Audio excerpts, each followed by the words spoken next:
WhatsApp guys, बहुत ही interesting topic है जिसमें बहुत कुछ पता लगेगा कि अगर एक देश के प्राइम मिनिस्टर पे अटैक होता है तो क्या होता है। तो टाइटल क्या है, क्या होगा अगर पीएम मोदी पर जानलेवा हमला हुआ तो what if Indian PM Modi is attacked. समझो, क्योंकि फेस ऑफ द कंट्री होते हैं वो। हाँ। और get set fly fact channel से है तो उनकी वीडियो वैसे ही बहुत इंफॉर्मेटिव, बहुत गजब तरीके से एक्सप्लेन करते हैं।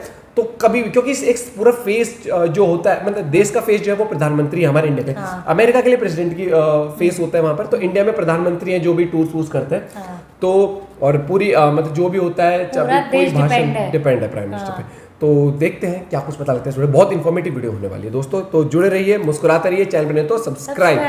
रेडी? ओरिजिनल वीडियो का लिंक डिस्क्रिप्शन। 1 2 3 and go. 15 जून 2004 अहमदाबाद के भारी इलाकों में गुजरात पुलिस के क्राइम ब्रांच ने 4 लोगों का एनकाउंटर किया, ये कहकर कि ये चारों लश्कर-ए-तैयबा के टेररिस्ट थे जो मोदी जी को मारने आए थे। उस समय तो मोदी जी सिर्फ गुजरात के सीएम थे, पर अब वो भारत के पीएम हैं, तो उन्हें जान से मार डालने की काफी सारी साजिशें रची जा चुकी है।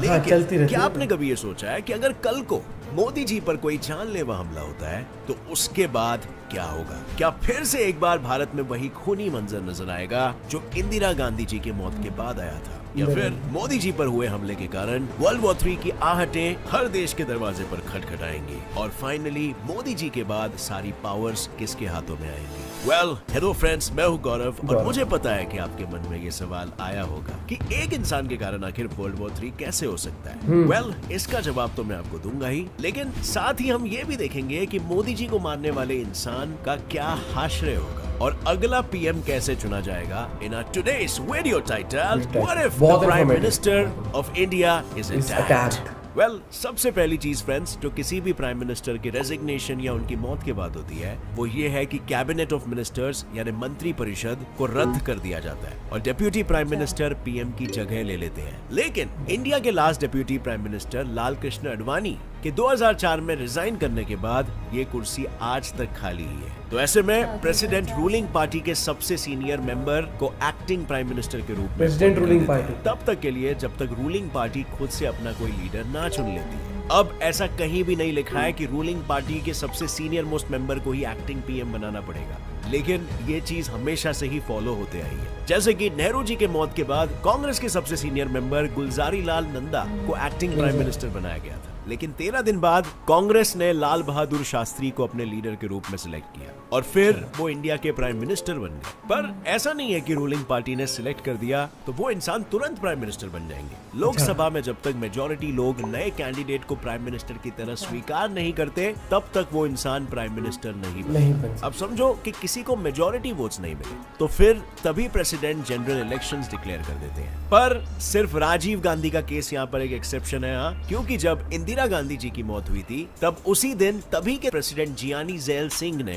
डायरेक्टली राजीव गांधी को प्राइम मिनिस्टर बना दिया था और जैसे ही एक्टिंग प्राइम मिनिस्टर या अगला प्राइम मिनिस्टर आ जाता है तो पीएम की सारी पावर्स उसे दे दी जाती है। जैसे कि नया प्राइम मिनिस्टर आते ही अपने हिसाब से सारे डिपार्टमेंट्स के लिए किसे मंत्री बनाना चाहिए इसका सुझाव प्रेसिडेंट को दे देते हैं, जिसे फिर प्रेसिडेंट द्वारा अपॉइंट किया जाता है और फिर नए पीएम ही Indian defence force, Indian army, Indian air force और इंडियन नेवी के भी नए पॉलिटिकल हेड बन जाएंगे। यानी इंडिया के बॉर्डर से रिलेटेड कोई भी पॉलिसी या स्ट्रैटेजी जो बनती है उन्हें इम्प्लीमेंट करने की पावर इनके पास होगी। साथ ही इंटरनेशनल ऑर्गेनाइजेशंस की मीटिंग और दूसरे देशों के साथ ट्रीटी या प्लान साइन करने के लिए भी प्राइम मिनिस्टर ही जाते हैं। अब समझो और भगवान न चाहे कि कल को मोदी जी को कुछ हो जाता है, तभी भी बीजेपी को पार्टी में से एक लीडर सिलेक्ट करना होगा और अगर उसे लोकसभा में मेजोरिटी वोट्स मिलते हैं तो वही इंसान अगला प्राइम मिनिस्टर बन जाएगा और अगर नहीं मिलते तो फिर एक बार जनरल इलेक्शंस होंगे। पर ये तो हुई गवर्नमेंट के स्थिति की बात।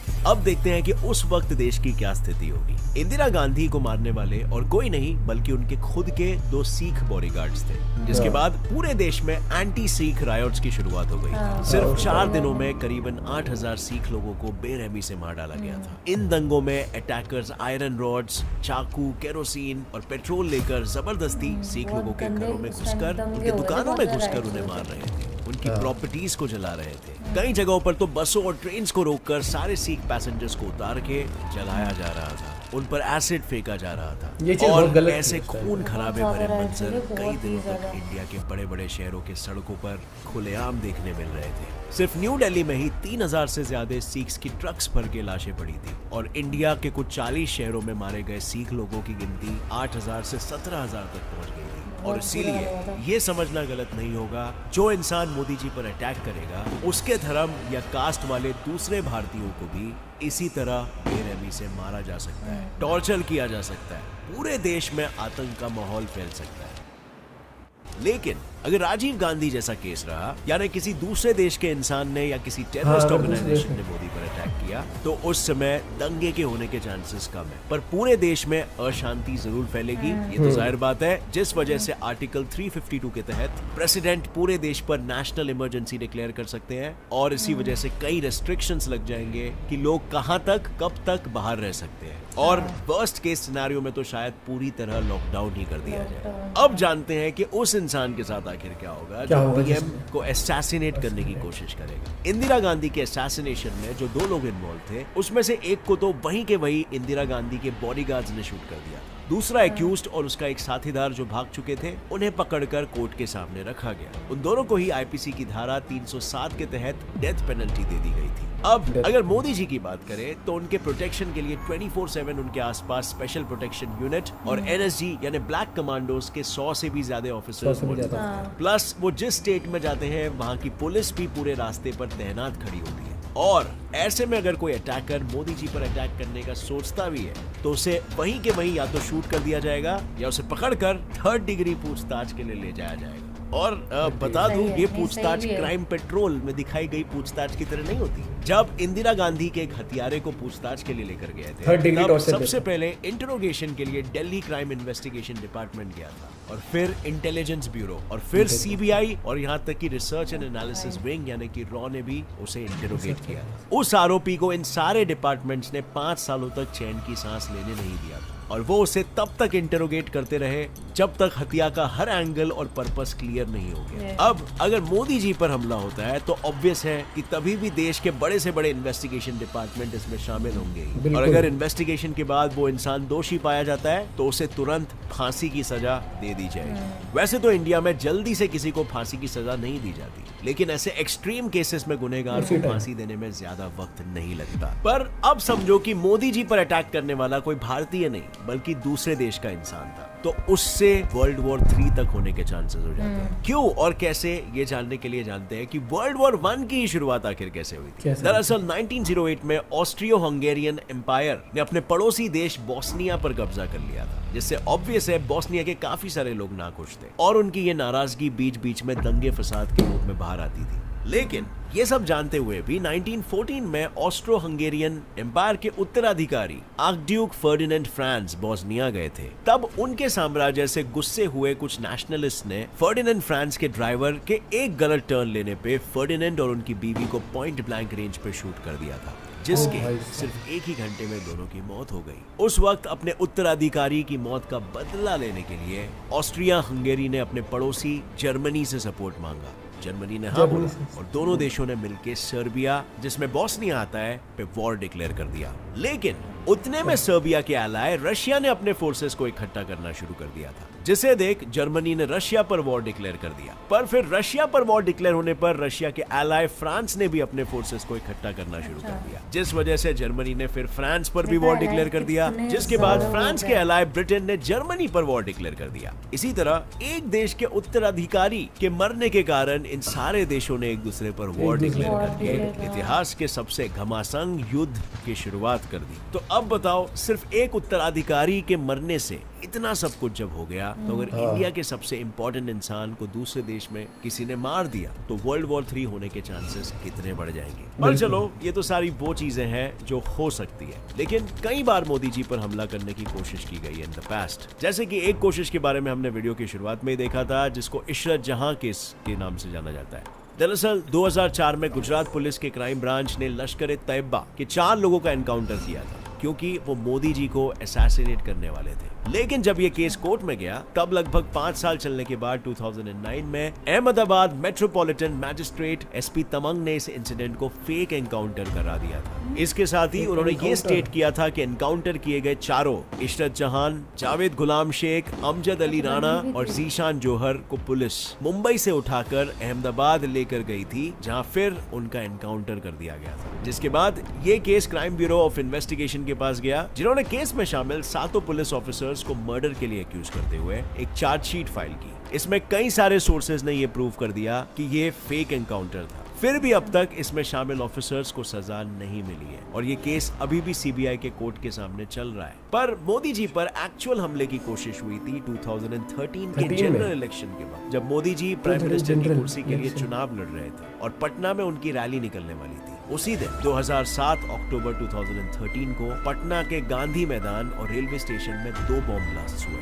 जिसमें करीबन 5 लोगों की मौत हुई और 89 लोगों को अस्पताल में भर्ती कर दिया गया। उस वक्त तुरंत बॉम्ब डिस्पोजल स्क्वाड को बुलाया गया। जब उन्होंने जगह की छानबीन की तब उन्हें वहां पर 2 अनएक्सप्लोडेड बॉम्ब, जब इस पूरे हादसे की चार्जशीट फाइल की गई तब उसमें यह स्टेट किया गया था कि इस सब कुछ में students Islamic movement of India का हाथ था और वो मोदी जी को इसीलिए मारना चाहते थे क्योंकि उनका मानना था कि मोदी जी गोधरा रायट्स के लिए जिम्मेदार थे। अब वैसे तो इस केस में करीबन मेन सस्पेक्ट्स 20 से 23 थे, जिसमें से 11 अरेस्ट हुए, पर अक्टूबर 2017 तक सिर्फ एक ही सस्पेक्ट को सजा मिली और वो भी जुवेनाइल था, यानी कि बच्चा। और बस तब से लेकर आज तक ये केस कोर्ट में ही चल रहा है। पर अगर कल को ऐसा ही कोई केस हुआ और मोदी जी को कुछ हो जाता है तो आपको क्या लगता है क्या होगा? कौन से स्टेट में सबसे ज्यादा दंगे होंगे और उसके बाद बीजेपी का कौन सा मेंबर मोदी जी की जगह लेगा? इसमें मैं आपकी राय नीचे पूछना चाहता हूँ फ्रेंड्स। ये वीडियो सिर्फ इंफॉर्मेशनल पर्पस के लिए था, सिर्फ आपको प्रोसीजर्स बताने के लिए कि इंडिया में किस तरीके से क्या एक्शन लिया जाता है। एंड ऑब्वियसली इसका मकसद किसी के रिलीजियस या पॉलिटिकल सेंटिमेंट्स को हर्ट करना नहीं था। हम सभी चाहते हैं हमारे लीडर्स की लंबी उम्र हो। सो उम्मीद है आपको इस वीडियो से कुछ नया सीखने जरूर मिला और अगर इस वीडियो से कुछ भी नया सीखने मिला तो एक लाइक जरूर ठोकना। Gets it fly fact channel को भी सब्सक्राइब कर लो और बेल नोटिफिकेशन दबा लो ताकि आगे आने वाली हमारी कोई भी वीडियो की अपडेट आप मिस ना कर सकें। कितनी बारीकी से कितनी बारीकी से एक चीज समझाइए। बताया था सबसे ज्यादा दिल्ली में वो था, दिल्ली शाहदरा बिल्कुल पास में है।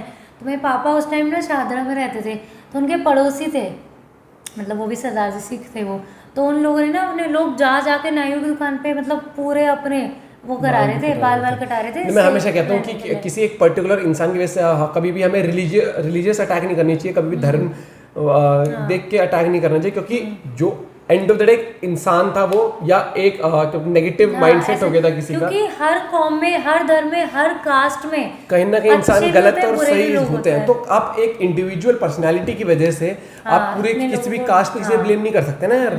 अब अगर ऐसे तो फिर अगर एग्जांपल चाइना में अगर कोई इंडिया वाला कुछ गलत करता है या अमेरिका में इंडिया वाला कोई गलत करता है तो पूरे इंडिया पे थोड़ी अटैक कर देंगे यार वो। ये चीज़ थोड़ी लोगों को समझिए, जाति पात भेदभाव इन चीज़ों पे नहीं होना चाहिए कि जस्ट बिकॉज वो उस कास्ट का था। ये सजा देनी है उसको दो यार, उसने गलती करी है तो उसको मिलनी चाहिए। उसकी वजह से मासूम लोगों को क्यों मिलती है? जैसे पाकिस्तान एग्जाम्पल पाकिस्तान का देते हैं, पाकिस्तान में टेररिस्ट कहते हैं, बहुत सारे टेररिस्ट हैं वहाँ पर, क्या बोलते हैं, बहुत सारे लोग संगठन है ऐसे टेररिस्ट के, लेकिन ऐसा नहीं कि पूरी पब्लिक ही वहाँ की खराब है, नहीं ना। नहीं तो क्योंकि इंडिया ने कई बार कोशिश करी है कि हालात ठीक हो, लेकिन वहां से फिर भी कुछ ना कुछ अपसेटिंग मूवमेंट्स हो जाते हैं। ये चीजें देखो, इंसान गलत नहीं होते हैं, कुछ लोग उनमें से गलत निकल आते हैं, उनकी वजह से बाकी लोगों को भुगतना पड़ जाता है। लेकिन ये चीज वीडियो बहुत इंटरेस्टिंग थी कि कैसे अगर कुछ भी होता है तो किसको प्राइम मिनिस्टर बनाया जाएगा, या तो जनरल इलेक्शन होंगे या फिर वो पार्टी चुनेगी उनमें से और फिर उसको लोकसभा के अंदर उसकी वोटिंग होगी। ये चीज़ बहुत इंपॉर्टेंट वीडियो थी। और यही चीज़ है कि इतनी सिक्योरिटी प्रोवाइड करनी पड़ती है हर एक देश के प्राइम मिनिस्टर प्रेसिडेंट को, क्योंकि उनके ऊपर पूरा देश टिका होता है, वरना पूरी इकोनॉमी एकदम से कोलैप्स हो जाती है, हर एक चीज़ गिर जाती है। ये चीज़ और बहुत स्ट्रॉन्ग उभरना पड़ता है इसमें, इसलिए सिक्योरिटी बहुत एडवांस होती जा रही है और होनी चाहिए आगे जाके भी, क्योंकि आगे जाके ये पुराना वर्ल्ड वॉर 1 का वो था, उसमें देखा, उससे पहले बहुत सारे लोग कहते हैं ना कि देखो हम तो वैसे भी मतलब पॉलिटिक्स में इतना ज़्यादा वो है नहीं, मतलब बहुत हम इन्वॉल्व होते भी नहीं है, ठीक है, क्योंकि वरना फिर लोग बोलेंगे अरे तुम तो मोदी भक्त हो, हम भक्त नहीं है। लेकिन उससे मुझे एक चीज़ पता चली, बहुत सारे लोग मैंने सुना है बोलते हैं कि यार मोदी जी घूमते ही रहते हैं, आज प्लेन लेके इस देश है, उससे पता चला एलाइज कितने इंपॉर्टेंट है। एक उत्तराधिकारी की मौत की वजह से एक देश ने उस पर अटैक किया तो उसके दोस्त ने वापस इस पे अटैक कर दिया, इस पे अटैक हो तो इसका दोस्त यार था, लेकिन इसकी दोस्ती के सामने फिर कितने देश आज मुझे मतलब अब हम देखते हैं कि कितने सारे कंट्री से कितने अच्छे रिलेशनशिप मेंटेन करा है मोदी जी ने। है ना। तो बट वही है, प्राइम मिनिस्टर है, मोदी जी हो या कोई भी मतलब लीडर हो, क्योंकि वो एक ऐसी चेयर है, ऐसी पोजीशन है कि वो आपके देश को रिप्रेजेंट कर रही है। बिल्कुल सही बात है इस लड़की की, पढ़ाई लिखाई में कमजोर थी लेकिन चीज़ें समझ रही है आजकल। टाटा मार दूंगी अभी। बहुत इंटरेस्टिंग वीडियो थी यार, ऐसी अमेजिंग वीडियो देखने के लिए आप जरूर विजिट करें gets it fly fact channel. मिलते हैं आपसे एक और वीडियो के साथ, till then bye, have a good day, take care.